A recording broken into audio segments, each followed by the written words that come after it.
بسم الله الرحمن الرحيم الحمد لله رب العالمين والصلاة والسلام على سيد المرسلين وعلى آله وصحبه أجمعين. صلوا على الحبيب.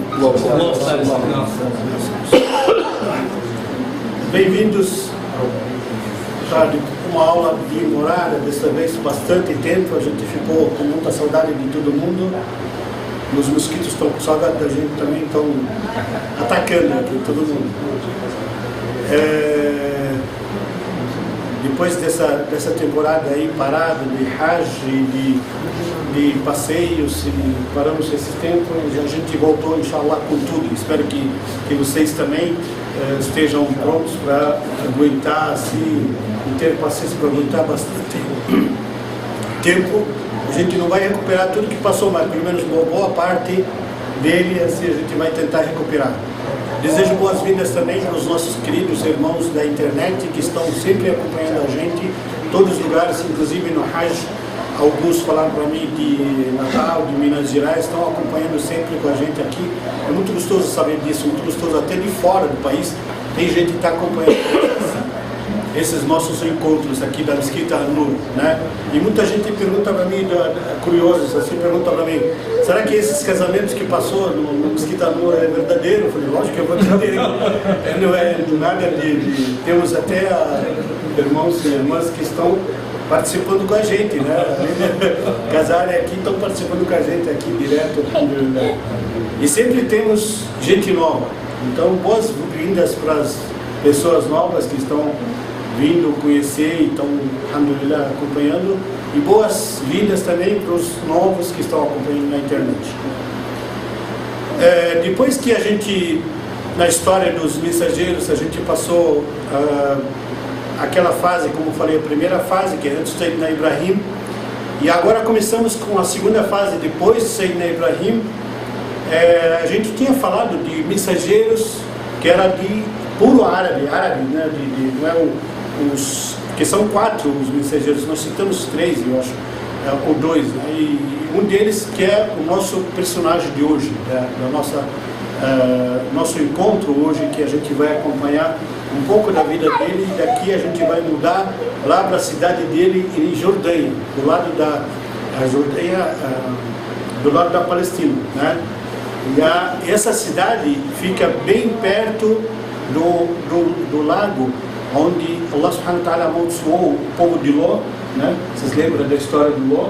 Onde ele amaldiçoou, e lá esse lago ele foi, inclusive destruiu a cidade e foi transformado em lago, né? Ficou um lago muito grande, conhecido lá na Palestina, perto do Mar Morto. Todo mundo sabe mais ou menos aonde foi. Cada mensageiro que a gente citava, a gente pegava exemplo dele de vida, exemplo que ele passou, que ele fez na vida, e o que ele passou com o povo dele. Todos eles sofreram com o povo deles. Cada um a gente pegava e tomava como exemplo na nossa vida, a gente estava como exemplo na nossa vida, né? E cada um tinha algo especial que ele ensinava, quer dizer, o povo tinha algo especial, um pecado especial, um caminho contra Deus assim especial que eles faziam, e ele tinha, né, o argumento de ensinar eles ou tirar eles dessa escuridão, desse desvio que eles viviam, né? Cada um tinha um especial, né? Sayyidina Ibrahim é um dos mensageiros que teve bastante, né? Que ele encarou bastante, como a gente sabe da história dele, passou por várias fases.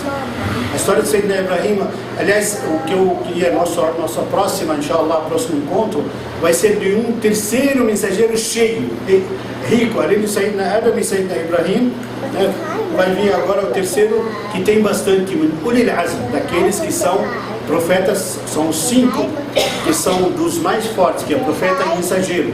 E eles passam por muitas fases, muitas dificuldades, muitas lutas para convencer os povos deles a adorar a Deus, para se aproximar a Deus, para que Allah subhanahu wa ta'ala perdoasse os pecados deles, para que Allah subhanahu wa ta'ala recepcione eles muito bem. Todos eles tinham esses algo. E esse nosso personagem hoje tinha também a mesma coisa do que os outros, só que o dele era diferente, um pouco diferente, não era só adorações dos ídolos, né? e das coisas assim mundanas que eles faziam. Esse tinha, além disso, ele tinha que lutar contra a corrupção. Ali se pode dizer que começou a arte da corrupção, como se fazia corrupção, né? E como se roubava os outros, como distorcia, como que fala, extorquia as pessoas. O que eles faziam? Um povo que vivia lá, é uma passagem ali da Palestina para a Jordânia, que vai para o Golfo, né? Vai para os povos árabes. Muito comércio passava por ali, do Egito principalmente, que vai, passa por ali. Então o que eles faziam? Eles extorquiam de que jeito? Além de roubar, eles tinham quadrilhas especializadas de dormir nas estradas para roubar os comerciantes que passavam, roubar tudo que eles têm, e ao mesmo tempo aqueles que são mais honestos deles, mais decentes deles, o que eles faziam? Paravam essas caravanas e extorquia como? Cobrava 10% para passagem. Pedágio. Tipo, vai passar por aqui. Na época não existia nem pedágio, não existia nem leis, não existia. A terra era uma só, toda ela uma só, não tinha limites, né? Só que esses fizeram os limites. Hoje, infelizmente, eu acho que as fronteiras se tornaram resultado disso, né? Essas corrupção, né? E a nossa comparação, sempre a gente compara o mensageiro, que é o personagem da história que a gente está contando, sempre a gente compara com a nossa atualidade, né? E como nós temos hoje da atualidade de gente fazendo isso, né? Destruindo pessoas, inclusive em casas de Deus, que se consideram casa de Deus. E exatamente como eles faziam, 10%, né? E hoje não tem muitos templos que cobram isso, de dízimo. Cobram o dízimo para 10% de tudo que se ganha, né? E esses faziam isso, só que esses faziam isso que era escancaradamente chamados bandidos, né? E o nosso personagem, o nosso mensageiro, o profeta que veio para tirar eles dessa situação, tentar tirar eles, lutou, fez de tudo para parar com isso. Ele falava para eles: para com isso, para que Deus perdoasse os pecados de vocês, para que vocês mudem de isso é pecado, isso é errado que vocês estão fazendo. E eles, além de tudo isso, ainda o trambique deles no comércio enganava muitas pessoas. E como temos também disso hoje, né? Como temos muitas pessoas hoje, chega a pessoa, em vez de ser honesto, como eram os muçulmanos antigamente, fala: olha, aí já fiz um pecado aqui. Falava assim, os muçulmanos antigos falavam assim: olha, eu já vendi mais ou menos o suficiente assim por hoje, vai até a loja do meu amigo ali, do meu irmão, que ele não vendeu ainda, talvez não vendeu nada, vai até ele e compra alguma coisa. Quem que faz isso hoje? Chega na loja, o cara chega, fala, né? Fala, não precisa aqui, vai pro outro, não sei o quê. Todo mundo hoje faz isso, né? Imagina, chega lá, a minha mercadoria é melhor. Você foi lá no vizinho, ele não tem nada que presta, né? Foi lá no vizinho, viu a mercadoria lá a mercadoria dele não presta. Lá, se você for lá, ele vai te roubar, ele vai te passar a perna. Nunca faz isso. Antes de você ir lá, calma, deixa ele. Não precisa falar para cometer pecado. O pecado vem, sabe? E se você tem fé suficiente, que Deus que sustenta, e Deus que dá as dádivas, e Deus que dá tudo para você em sua vida, você sabe, certeza, que Deus vai destinar para você, ou essa pessoa já está destinada, já está na sua loja comprando. Para que falar nos outros, né? Mesmo que vai pesquisar nos outros, deixa pesquisar o destino seu, aquilo que Deus destinou para você, ele vai vir. Ele vai vir, pode ter 200 comerciantes da mesma mercadoria que a sua, ele vai vir. Deus destina para cada um o seu destino, seu sustento, a sua riqueza, seu ganho. Não precisa usar esse método. Esse método é igualzinho. Vocês veem que a comparação do profeta para os comerciantes da época, dessa época dele, ele comparava os comerciantes nessa época igualzinho os bandidos, igualzinho que extorquia as pessoas no caminho, igualzinho que roubava, que fazia quadrilhas e roubava. Quer dizer, o comércio assim é desonesto, né? Então é bom a gente ter cuidado, é bom a gente, qualquer coisa que a gente lidar, qualquer coisa que a gente trabalha, tem que fazer. Allah subhanahu wa ta'ala falou, Allah ama aquela pessoa que faz algo e faz perfeito. Faz com gosto, faz perfeito. Pode não saber fazer perfeito, mas faz com gosto que Deus faz ele se tornar perfeito. Né? Inshallah, todo mundo usa isso no seu dia a dia, na sua vida. Esse nosso profeta que lutava, que fazia isso, nessa cidade que a gente falou, que chama, a cidade chamava Madian, na Jordânia, Madian. E o povo também, o tribo que era de lá, também era o povo Madian, né? Era a tribo Madian. E o nosso profeta, Shu'aib, chama Shu'aib, né? Muita gente fala que o Sayyidina Musa encontrou com ele quando ele foi para a cidade. O Sayyidina Musa, ele foi na história, inshallah, nas próximas, a gente vai começar com a história dele. Ele foi para essa cidade, mas não era Shu'aib, não era para falar que era profeta, só que foi muito tempo, muitos anos depois. Eu não estava mais vivo o Shu'aib. Era o Shu'aib que fazia essa, né? E o povo dele, como também os outros falavam, né? A gente não aguenta mais ouvir você, a gente não aguenta mais, não tem, sabe, paciência, não tem mais nada, está nos limites a nossa paciência. Chega, para de divulgar, para de não sei o quê, a gente não quer mais te ouvir. E ele insistia para que o povo, né, pedisse perdão, se arrependia, até que o povo chegou a tal ponto de ele escutar e falava para ele assim, todo mundo falava para ele, o que você falou? A gente não está escutando, a gente não está entendendo. O que você disse? Né? Existe o extremo da ignorância, o extremo sabe, desprezo ao profeta de Deus. Até que ele chegou também no limite igual aos outros profetas e ele pediu para Allah subhanahu wa ta'ala, faça divisão entre eu e eles. Porque tinha também muçulmanos, tinha pessoas que se converteram com ele, que saíram com ele, se tornaram fiéis com ele também e pararam com as coisas erradas que o povo fazia. Então, ele e o povo dele, ele pediu para Allah subhanahu wa ta'ala separasse entre ele e o povo que está com ele e esse povo que corrupto, esse povo bandido, no caso, que ele vivia depois.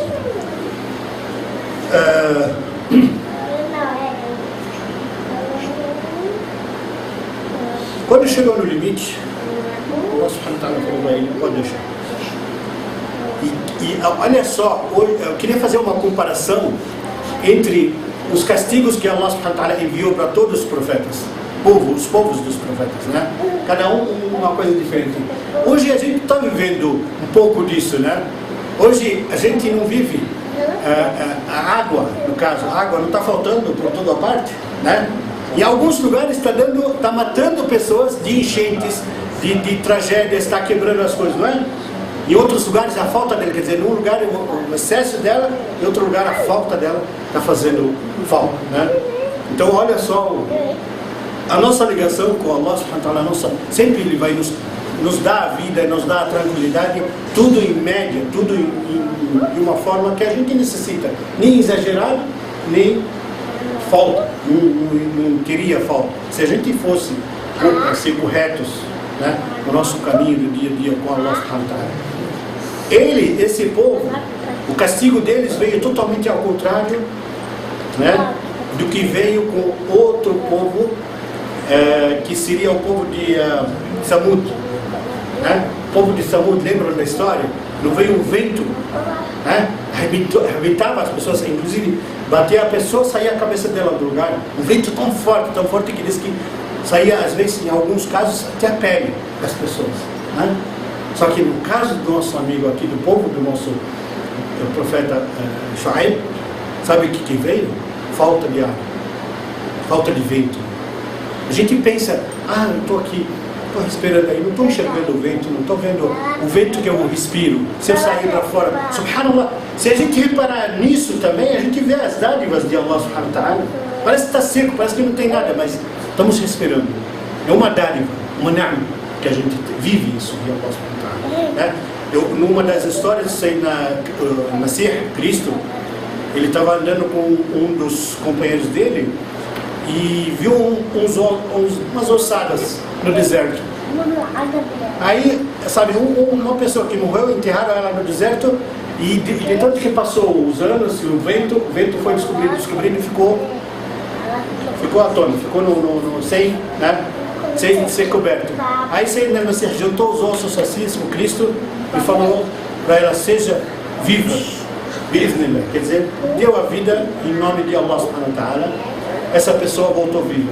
Quem era essa pessoa? Ele falou: quem era você? Quem era aqui na terra? Ele falou: era um rei que tinha o poder, Allah subhanahu wa ta'ala, poder Ibrahim, muito poder, esse rei.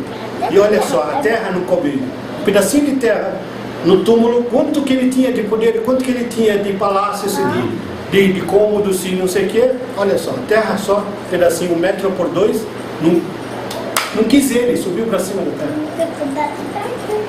Aí isso aí, al-Masih falou para ele, tinha uma pessoa com ele, acompanhando ele, né? Um companheiro dele. Aí ele falou para ele: leva ele, deixa ele vivo, antes de ele voltar a morrer, leva ele junto, para ele servir de exemplo. Um rei da época, não sei aonde, o Senhor deu a vida, ficou encantado com aquilo lá. O Senhor deu a vida, leva ele junto. Sabe o que ele falou para ele? Sabe o que ele respondeu? Ele falou para ele: de onde que eu iria conquistar o sustento dele? Eu consegui, em nome de Deus, Deus me deu esse poder de falar em nome de Deus e dar a vida. Agora dá sustento para ele. Ele falou para ele: sabe o que é?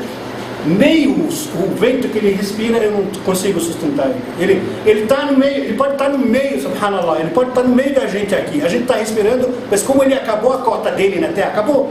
A cota dele, cada um tem uma cota. Morreu, acabou a cota de tudo. Eu posso te dar um copo de água aqui, ó, enfiar na boca, tudo, não entra. Acabou a sua cota. Subhanallah. E acabou a cota dele. O Sayyidina al-Masih falou para ele: nem o ar que ele respira eu não posso dar para ele. Eu consigo, só para citar exemplo. Mas dar a vida para ele, não consigo. Subhanallah. Olha só as dádivas de Allah subhanahu wa ta'ala. Tudo calculado, segundo por segundo na nossa vida, né? Aí acabou o ar desse povo. Acabou o ar. Não tinha mais ar. Eles corriam, calor, queimando. Eles não aguentavam mais, sabe? Dentro das casas não aguentavam mais. Saía para fora para ver se respirava um pouco. Tudo sufocado, tudo, né? Aí até que olharam e não perceberam que isso era um castigo.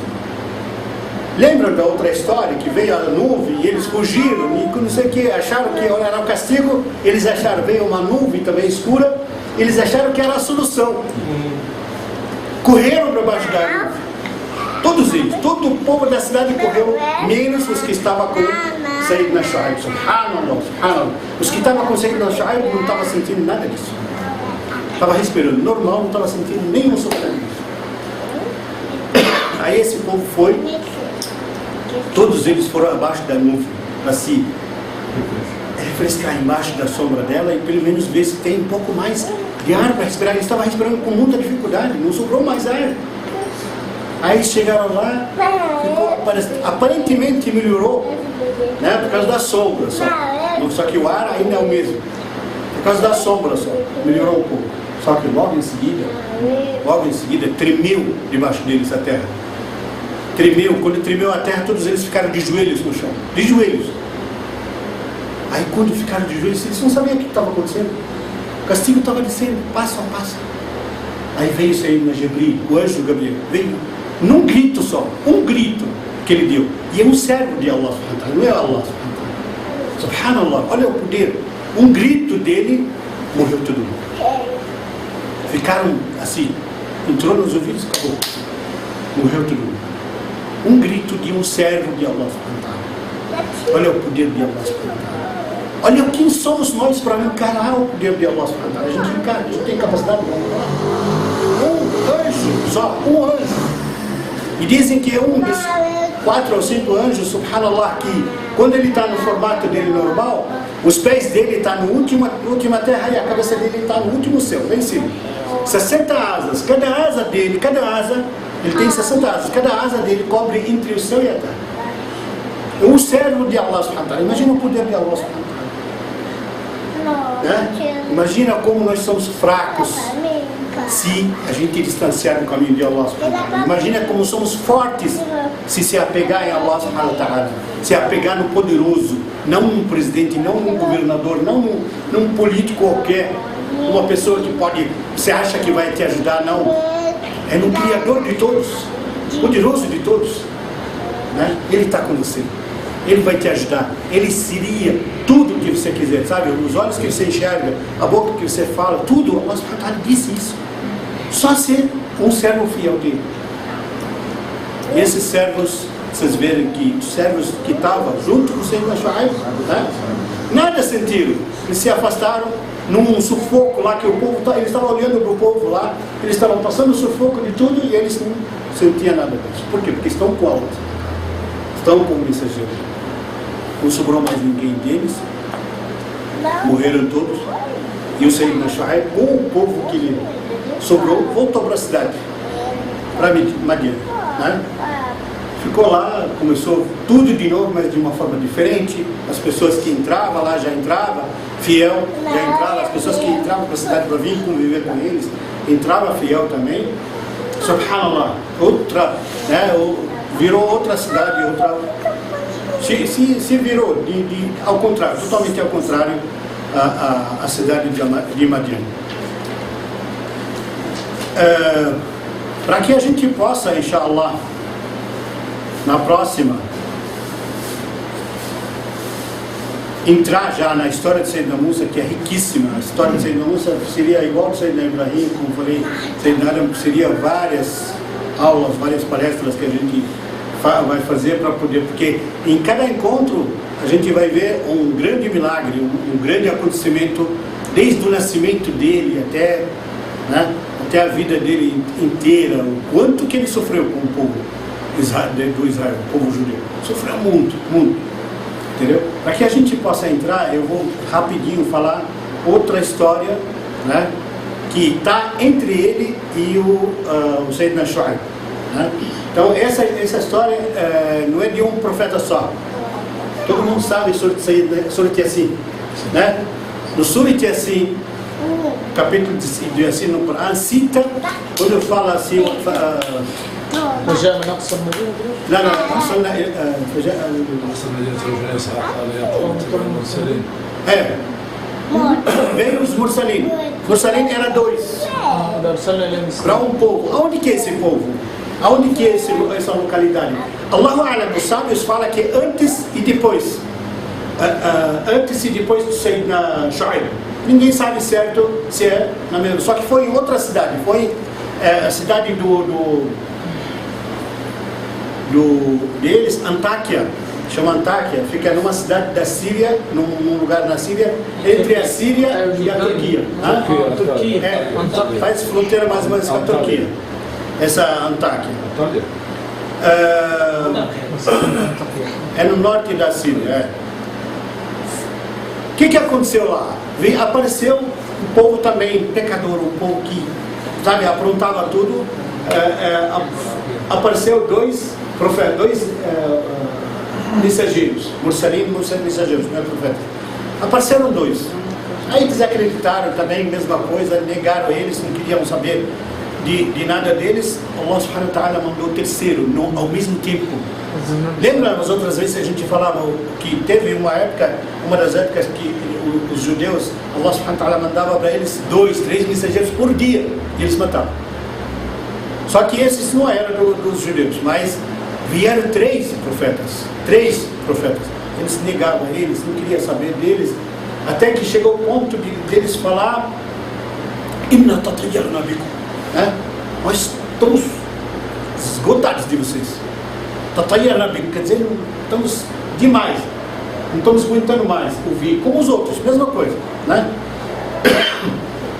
Se vocês não saírem, se vocês não fizerem, não sei o que, não parar com isso, isso daí está incomodando, está exagerado, não queremos mais ouvir nada. Vocês são, inclusive o povo acusou eles, são pessoas que andam e comem no mercado, faz tudo como a gente faz.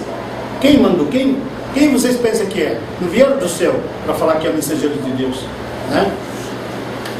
E eles insistiam e tudo, falavam, até que esses mensageiros também se afastaram e eles falaram em Natatayana, quer dizer, nós vamos castigar, vamos apedrejar, vamos bater, vamos fazer. Aí eles falaram, faz o que vocês quiserem. Quer bater, quer fazer, não sei o que, faz o que vocês quiserem. Só que um povo, quando eles começam a castigar e desacreditar num profeta ou num mensageiro, aí começa a dar vir sinais do castigo. Aí quando aconteceu, eles começaram a ameaçar assim, um homem sábio, um homem super sábio, inclusive deixa eu falar o nome desses profetas. Na história dos profetas fala o nome deles, chama Sadiq. Não tem chocolate hoje, né? Sadiq, wa Saduq, wa Shalun. Sadiq, wa Saduq, wa Shalun. Sadiq, wa Saduq, wa Shalun. O nome dos três profetas, os três mensageiros que foram enviados para esse povo em específico. Quando a gente fala esse povo em específico, em cada cidade, esses profetas foram mandados específico para aqueles lugares. Só que o Sayyidina Muhammad sallallahu o que foi enviado? Para toda a humanidade. Misericórdia para toda a universo.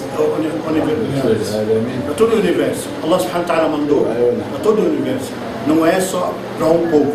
Portanto, a preocupação, muita gente tem a preocupação de ser um profeta árabe ou um árabe e pensa que como é que eu vou aprender, como é que eu vou entender depois. Muita gente fala pra gente, assim, pergunta pela internet, como é que eu vou aprender o árabe para praticar as orações? Nada disso, não precisa só praticar o árabe. Começa a ser muçulmano primeiro, abraça o islamismo, vem aprender dentro do islamismo, para que você ganhe a recompensa do que você está aprendendo, né? Porque se você tentar aprender, falar, calma, ainda 1 ano, 2 anos, ainda até aprender a religião para mim, abraçar, você está perdendo tempo. Você está perdendo tempo. E se morrer antes? Abraça primeiro, vai, sabe, conquista tudo dentro do islamismo. Conquista tudo dentro do islamismo. Porque se você estiver dentro do islamismo e está lendo, pesquisando, cada letra que você lê, você está ganhando recompensa. Cada letra. Qual melhor? Ficar pesquisando, não sei o quê.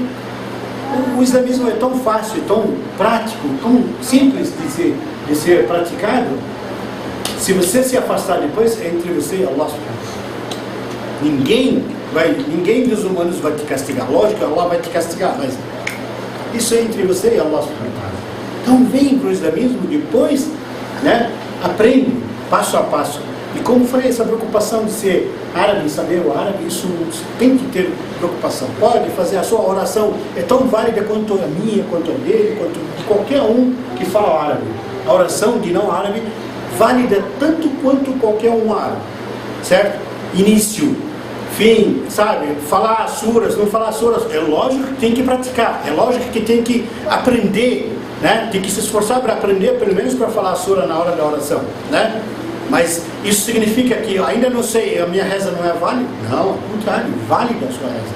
Válida e talvez válida mais do que aquele antigo no islamismo. Por quê? Porque você abraçou o islamismo com vontade, sabe? Com sua vontade própria. Quem abraça o islamismo com sua vontade própria. Agora, que nem a gente que nasceu no islamismo, quem abraça e agarra e se apega bem na religião, assim que se converte, é muito melhor que a gente, às vezes. Porque depende da fé. Allah subhanahu wa ta'ala fala assim, no dia do juízo final, não há diferença entre árabe e não árabe. Não há diferença entre cor branca, ou preto, ou amarelo, ou vermelho, nenhum. E não há diferença entre homem e mulher, a não ser pelo taqwa, a não ser pela fé. Só Allah subhanahu wa ta'ala vai olhar os corações, não vai olhar as minhas aparências, a minha língua, se eu falo árabe ou não vai olhar nenhuma coisa no seu coração. A fé, o peso da fé que está no coração. Portanto, a sua fé, falando árabe ou não, a sua fé é tão forte assim, então não se preocupe com isso.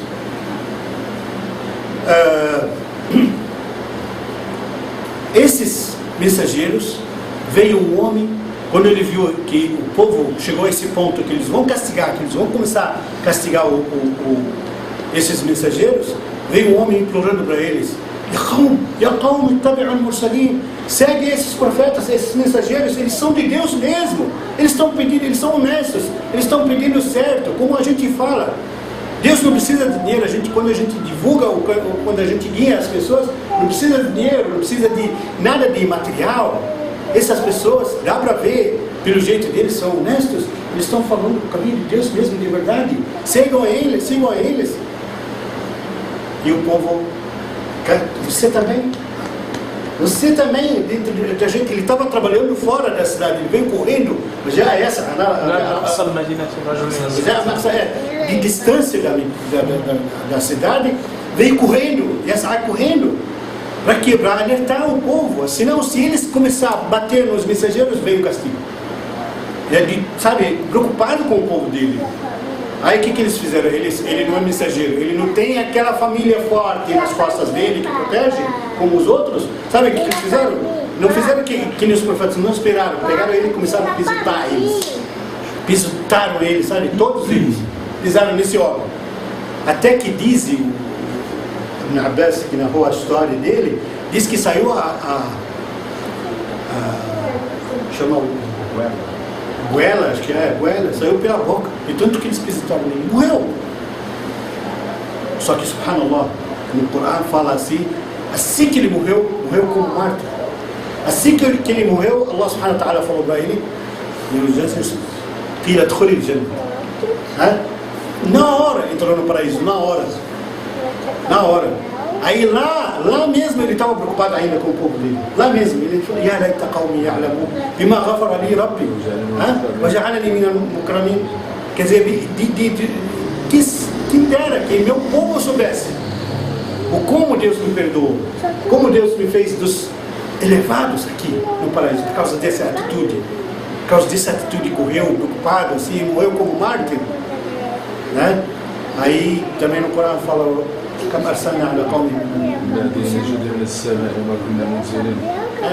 depois disso mandou muitos. Não aconteceu, aí veio o castigo também, mesma coisa. Mesma coisa, o grito do anjo, o anjo Jibril, né? Veio grito e acabou a cidade inteira. Olha só a atitude do homem, quer dizer, destacou mais a atitude desse homem, né? Que no caso foi, já alhamdulillah, foi recompensado.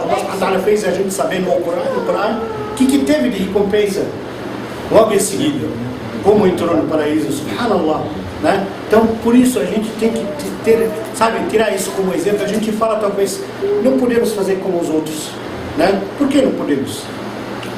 Essas duas histórias, a gente não pode viver como eles, ao contrário, podemos viver muito melhor, até muito melhor, porque o povo deles não ouvia, o povo era muito ignorante, não ouvia. Hoje não somos ignorantes, alhamdulillah.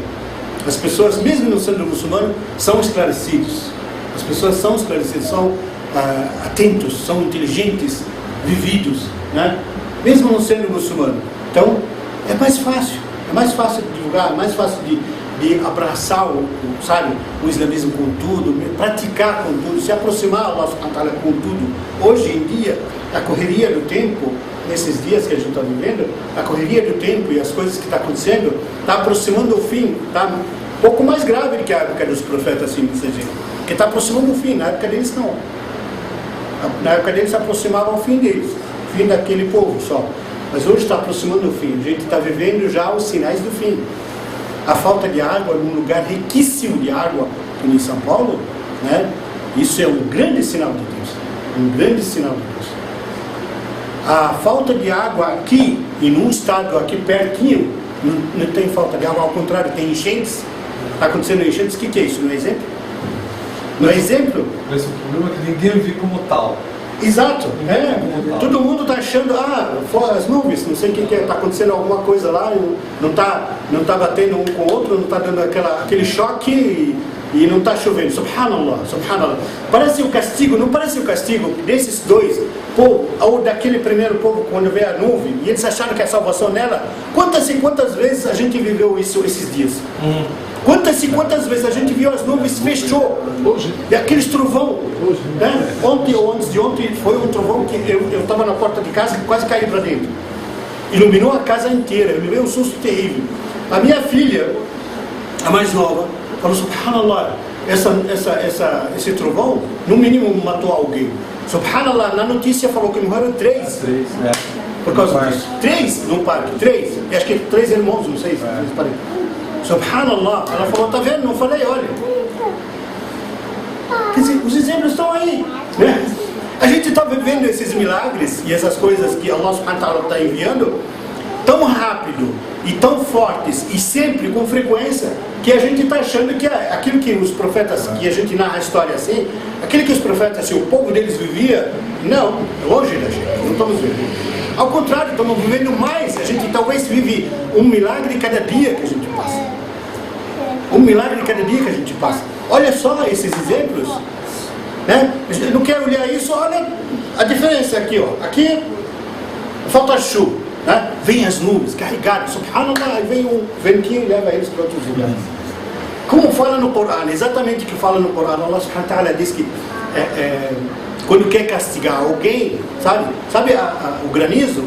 O granizo, na explicação do Corão, diz que a formação do granizo lá nas nuvens, quando começa a se formar, no tafsir, na explicação do Corão, diz assim, que começa a se formar num lugar e Deus manda um vento e empurra essas nuvens para um lugar que Ele quer castigar.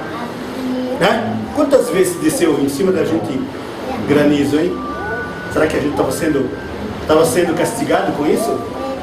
Antes de ontem não desceu um granizo que quebrou um monte de casa no Paraná? Paraná. Num dos estados mais bonitos que existe e mais organizados. O que adianta a organização? O que adianta a evolução que tem, né? Perante o poder de Allah subhanahu wa ta'ala? O poder de Allah subhanahu wa ta'ala, gente, wallahi, o poder lógico que está tudo nas mãos de Allah subhanahu wa ta'ala, mas tem muita coisa que está nas nossas mãos. Muitas coisas estão nas nossas mãos, né? Eu queria concentrar muito em cima dessa falta de água, desses milagres. São milagres imensos, são sinais do fim imensos também, né? Quantos e quantos anos fala-se que pode faltar água em qualquer lugar, mesmo em São Paulo? Quantas e quantas vezes falaram que tem estoque aqui debaixo da terra por 50 anos? Subhanallah, quando eles começaram a usar os reservatórios e tal de água, reservatório morto não sei o que, o primeiro, volume morto, né? Quando falaram assim, eles acharam que nunca vão usar, mas quando usaram é por pouco tempo, e foi-se. Né? Eles falam 50 anos que aguenta e não sei o que, um lugar riquíssimo disso. Eu estou falando aqui porque a gente está vivendo aqui, mas os milagres que estão acontecendo em outros lugares, talvez muito pior. Tem lugares que está chegando o frio a 30 graus abaixo do zero. 30 graus. Na Rússia tem lugares que é 50 graus abaixo do zero. Você aguentaria? Aqui a gente tem os freezers só que aguenta isso. Só as coisas que a gente coloca no freezer que é para esse nível. Imagina ver esse frio aqui. E é difícil? Não é. Não é. E a conversão das épocas, a conversão das histórias nos sinais do fim, né? Está muito próximo, muito próximo. E esses sinais da seca que está acontecendo, está aí. No Nordeste também, muitos lugares estão se tornando deserto, certo? As areias estão avançando, está se tornando deserto. Sabe por quê? Porque o profeta sallallahu alaihi wasallam falou, um dos sinais do fim, lugares que era verde, floresta e tudo, vai se tornar deserto. E lugares que era deserto lá no Oriente, ele falou, o Rasul sallallahu alaihi wasallam, ele falou, essa terra aqui vai voltar, quer dizer, era antes também, vai voltar a ser a floresta.